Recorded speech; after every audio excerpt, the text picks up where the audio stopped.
Hello students, in this session we are going to discuss JEE Advanced 2019 problem. ठीक है. In the previous session we have discussed the three problems on the chapter matrices and determinant जो कि 2019 में आई थी. यहाँ पर एक question जो रह गया था previous session के दौरान उसकी हम बात कर रहे हैं. This is the session 2 on the same thing. तो यहाँ पर बच्चों आपको क्वेश्चन जो दिख रहा है यहाँ पर P1 जो है आइडेंटिटी मैट्रिक्स है, P2 मैट्रिक्स गिवन है, P3 मैट्रिक्स गिवन है, P4, P5, P6 ये सारी मैट्रिसेस गिवन है, X ये मैट्रिक्स है हमारी. यहाँ बीच में देखो PK इंटू ये मैट्रिक्स आ रही है, इस मैट्रिक्स को मैं A बोल देता हूँ. तो मेरे पास ये जो कैपिटल X है this is nothing but summation K equal to 1 to 6 PK A into PK transpose. ठीक है, फिर PK transpose denote the transpose. ठीक है, ये अब हमें एक्स मैट्रिक्स के बारे में बतानी है. आई होप सभी बच्चों को क्वेश्चन क्लियर होगा. अब देखो मैं इसको करूंगा कैसे सॉल्व, इसके बारे में थोड़ा सा बात करता हूँ. देखो यहाँ पर आप मुझे पूछा गया कि x is a symmetric matrix. तो एक्स वास्तविकता में है क्या, एक्स मैट्रिक्स होगी क्या. लेकिन एक्स मैट्रिक्स की यदि मैं बात करूं उससे पहले छोटा सा ये बात करना चाहता हूं कि ये जो पीआई मैट्रिसेस हैं जितनी भी पीआई P6 तक, इन मैट्रिसेस का और इनका जो ट्रांसपोज है ना वो इक्वल आ रहा है. चेक कर लो आप. और इनका इनवर्स भी इक्वल आएगा. इनवर्स की मुझे कोई रिक्वायरमेंट है नहीं, अभी बाद में देखेंगे इनवर्स की रिक्वायरमेंट. और ये जो ए मैट्रिक्स मानी इसका भी ट्रांसपोज निकालोगे तो वो इसके भी इक्वल आएगा. And we can say that this is true for i equal to 1 2 3 up to 6. And a matrix जो है उसका भी अपना ट्रांसपोज अपने के इक्वल है.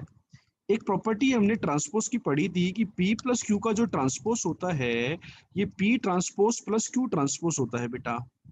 ठीक है, अब मैं x की बात करता हूं. तो x जो मैट्रिक्स है मेरी वो है क्या, P1A P1 transpose plus P2A P2 transpose. इस प्रकार की कहानी है up to 6 terms, that is P6A P6 transpose. ठीक है, तो अब मैं x ट्रांसपोज की यदि बात करूं तो इस पूरी क्वांटिटी का ट्रांसपोज हो जाएगा. तो ट्रांसपोज क्या कहता है, डिस्ट्रीब्यूट हो जाता है. तो ये मिलेगा अपने को P1A P1 ट्रांसपोज का होल ट्रांसपोज प्लस P2A, मतलब आप ऑब्जर्व करके जल्दी से निकाल सकते थे कैलकुलेशन को थोड़ा सा. यहाँ पर P6A P6 ट्रांसपोज का होल ट्रांसपोज.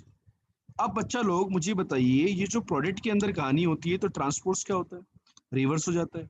मतलब P1 ट्रांसपोज का transpose into A transpose into P1 का ट्रांसपोज प्लस P2 ट्रांसपोज का ट्रांसपोज A ट्रांसपोज P2 का ट्रांसपोज. इस प्रकार की कहानी चलेगी. Last term will be P6 transpose का ट्रांसपोज A ट्रांसपोज P6 का ट्रांसपोज. यहाँ देखो ये तो P1 ही बन गया, A ट्रांसपोज A के इक्वल है तो ये A आ गया and this is P1 transpose. Second term is nothing but P2 into A into P2 transpose. Similarly the sixth term, the last term will be P6 into A into P6 transpose. तो आप देखो ये जो expression ये x के ही equal आ रहा है बच्चों. तो x ट्रांसपोज जो हो गया वो मेरा x के इक्वल हो गया बेटा. तो मेरा ऑप्शन ए आ गया. अब मुझे sum of the diagonal entries of x बोला गया है, मतलब आपको ट्रेस ऑफ एक्स के बारे में बात करनी है. तो ट्रेस ऑफ एक्स बोले या फिर trace of P1A P1 transpose plus trace of P2A P2 transpose. Trace की प्रॉपर्टी होती है कि भाई इन मैट्रिसेस के trace overall diagonal element corresponding right होंगे तो सबके अपन अलग अलग ट्रेस निकाल दें. Trace of P6A P6 transpose. अब बात ये आती है कैसे कैलकुलेट करें. तो ये जो मैट्रिसेस हैं यदि आप इसको मल्टीप्लाई करोगे तो इनके जो ट्रेस आएंगे वो 3 आएगा. मतलब A का जो ट्रेस होगा that will be the trace of this whole matrix, क्योंकि डायगोनल एलिमेंट को मल्टीप्लाई करने पे कोई चेंजेस नहीं आने वाले. तो हर मैट्रिक्स का ट्रेस जो आएगा वो 3 आएगा. तो आपका आंसर कितना आ जाएगा 18. तो ये जो कॉम्बिनेशन बनेंगे इनके जो ट्रेस होने वाले हैं वो ट्रेस ऑफ A के ही इक्वल आएंगे बच्चों. तो आपका यहाँ पर जो आंसर आएगा that will be equal to 16, sorry 3 into 6 that is 18. Clear है सभी बच्चों को, कोई डाउट इसके अंदर. ठीक है, ये वाली बात समझ में आ गई. अब मैं क्या कर रहा हूँ बच्चों, तो मेरे पास 18 तो बी ऑप्शन भी आ गया. अब मैं चलता हूँ सी और डी ऑप्शन के लिए. तो यहाँ पर देखो x इंटू ये किया गया है, उसको समझने के लिए मैं क्या करूँ, मैंने क्या किया, यहाँ पर एक बी मैट्रिक्स मान ली, ये जो 1 1 1 करके दी थी इसको मैंने बी मैट्रिक्स मान ली। तो आपको क्या दिया हुआ था, किसकी बात करनी थी, X B is equal to some alpha times B के बारे में बात करनी थी। तो basically you need to talk about the X into B. आप देख सकते हैं यहाँ पर this is X, this is B is equal to alpha into B. तो मुझे एक्स इंटू बी के बारे में बात करनी है। तो एक्स इंटू बी होगा क्या, एक्स इंटू बी क्या होगा बच्चों, एक्स था आपका P1A P1 ट्रांसपोज, इसके साथ बी आ जाएगा, हर मैट्रिक्स के साथ यहाँ पर बी आ जाएगा बेटा, P2A P2 transpose into B, P3A P3 transpose into B, and so on, P6A P6 का ट्रांसपोज इंटू बी। ठीक है, so x into B is equal to, अब मैं देखू P1 ट्रांसपोज इंटू बी। अब बच्चा यहाँ पे थोड़ा सा ध्यान दो, P1 ट्रांसपोज और P1 जो थे वो इक्वल थे बेटा, तो P1 इंटू बी, तो वही क्या रहेगा, बी के इक्वल ही रहेगा, तो ये बी के इक्वल रहेगा। अब A इंटू बी, ठीक है, तो बेसिकली पहले काम करता हूं मैं, इन तीनों को मल्टीप्लाई कर लेता हूं, तो ये A के इक्वल आ जाएगा मेरा अपना, किसके इक्वल आ जाएगा मेरा, ये A के, sorry A into P1 transpose into B. यदि मैं इसको ए बी के साथ P1 को छोड़ दूं, यदि मैं P1 को छोड़ देता हूँ, लेट से P1 को छोड़ देता हूं मैं, A P transpose into B, तो P1 into B is B, तो बी इंटू ए, बी को यदि आप ए से मल्टीप्लाई करोगे तो वो 1 1 है, तो 1 1 1 कितना हो जाएगा, आप यहाँ पे देखो ऑब्जर्व करो बेटा, 1 1 1 1, ये 1 1 1 के साथ मल्टीप्लाई होगा तो कितना बन जाएगा 6, ये बन जाएगा 3, ये बन जाएगा 6, तो 6 3 6 आएगा। मैं यहाँ पे बता देता हूँ आपको,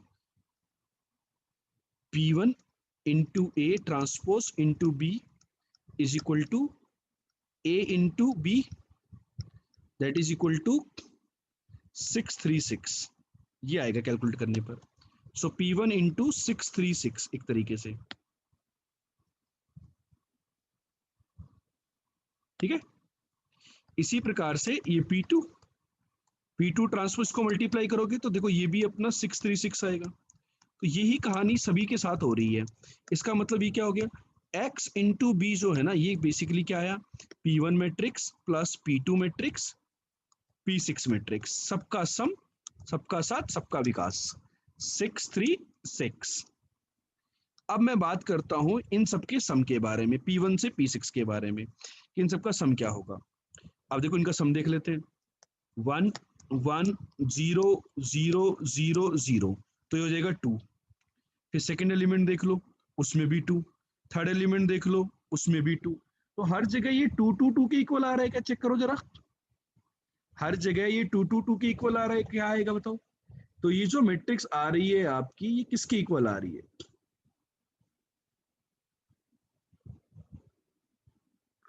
कितना आ रहा है बेटा, 2 2 2 के इक्वल आ रहा है, श्योर। तो मैं क्या कह सकता हूँ, कुछ बच्चे बोल रहे हैं कि सर ये 2 2 2 के इक्वल आ रहा है, 2 2 2 2 2 2 एंड 2 2 2 सारे एलिमेंट्स, यदि ये आ रहे हैं तो बहुत अच्छी बात है, देख लेते हैं, इसको मल्टीप्लाई कर देंगे अपन। तो x into B is equal to 12 plus 6 18, 18 plus 12 30, यहाँ पर भी 30, यहाँ पर भी 30 और यहाँ पर भी 30, x इंटू बी का वैल्यू आ गया 30, और इसको मैं लिख सकता हूँ इजीली 30 टाइम्स 1 1 1, और 1 1 1 1 वाले मैट्रिक्स को आपने बी मैट्रिक्स बोला, तो दिस इज 30 बी। तो क्वेश्चन में देखो x into B is equal to alpha B, compare करो, तो अल्फा की वैल्यू कितनी आ गई, 30 आ गई। तो अल्फा की वैल्यू 30 आ गई, तो देखो ऑप्शन सी के अंदर x into B equal to alpha ही, तो अल्फा की वैल्यू 30, तो ऑप्शन सी भी सही हो गया। ऑप्शन डी में बोला गया कि x minus 30i is an invertible matrix, देख लेते हैं अब इसके बारे में भी। तो देखो एक्स बी का वैल्यू आया 30b, it implies x minus 30i into B is equal to 0 matrix. तो दो मैट्रिसेस का प्रोडक्ट यदि 0 होता है, और हमें पता है बी मैट्रिक्स तो 0 मैट्रिक्स है नहीं, बिकॉज जो बी मैट्रिक्स थी वो तो 1 1 1 थी, है नहीं, तो ये तो 0 मैट्रिक्स है नहीं। तो दो मैट्रिसेस का प्रोडक्ट जीरो होता है, तो या तो उनमें से या तो दोनों सिंगुलर हो या फिर एक जीरो, तो ठीक है। तो यहाँ पर ये वाली मैट्रिक्स जीरो नहीं है, तो ओनली पॉसिबिलिटी इज दिस कि determinant of x minus 30i has to be equal to zero.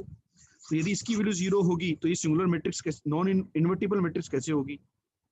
ये बोला इन्वर्टिबल मैट्रिक्स, तो ये ऑप्शन मेरा गलत हो गया। तो आपके जो आंसर आएंगे वो क्या आएंगे? Option A, option B, option C बच्चों। ठीक है, तो ये जो क्वेश्चन था बच्चों ये टफ कैटेगरी का था। और यदि मैं बात करूं तो 2019 के अंदर मैट्रिसेस एंड डिटरमिनेंट चैप्टर से टोटल बच्चा 4 क्वेश्चन आए। हर क्वेश्चन 4 मार्क्स का था, 16 मार्क्स का पेपर था। तो आप इसका वेटेज समझ सकते हो, काफी ज्यादा हद तक वेटेज था इसका। तो बच्चों आपको ट्राई करना है ये पेपर, ये जो चैप्टर है मैट्रिसेस एंड डिटरमिनेंट, ये काफी इंपॉर्टेंट है। आई होप आपने पार्ट 1 के अंदर हमने 3 क्वेश्चन डिस्कस किए थे वीडियो में, और पार्ट 2 जो है वीडियो का उसके अंदर हमने 1 क्वेश्चन डिस्कस किया। ये जो वीडियो ये पार्ट 2 वाला है, आपने पार्ट 1 वाला वीडियो नहीं देखा है तो आप आई बटन पे जाइए ऊपर की तरफ, और वहां पर आप चेक कर लीजिए, बट वीडियो आपका लिंक मिल जाएगा, ताकि आपको समझ में आ जाएगी कौन सा वीडियो हमने मिस किया है। तो बच्चों आई होप आपको सबको क्लियर हुआ होगा। तो आप हमारे चैनल को सब्सक्राइब करना ना भूलें, बेल आइकन पे जरूर से क्लिक कर लें ताकि आपको नोटिफिकेशन मिलते रहे, एंड लाइक शेयर कमेंट करना तो बनता ही है बॉस। आप हमारी इस वेबसाइट को विजिट कर सकते हैं जहां पर आपको ईयर वाइज ईयर सारे PYQs विद सॉल्यूशन मिल जाएंगे दोस्तों। बाय बाय, गुड डे, फिर मिलेंगे अगले सेशन के दौरान।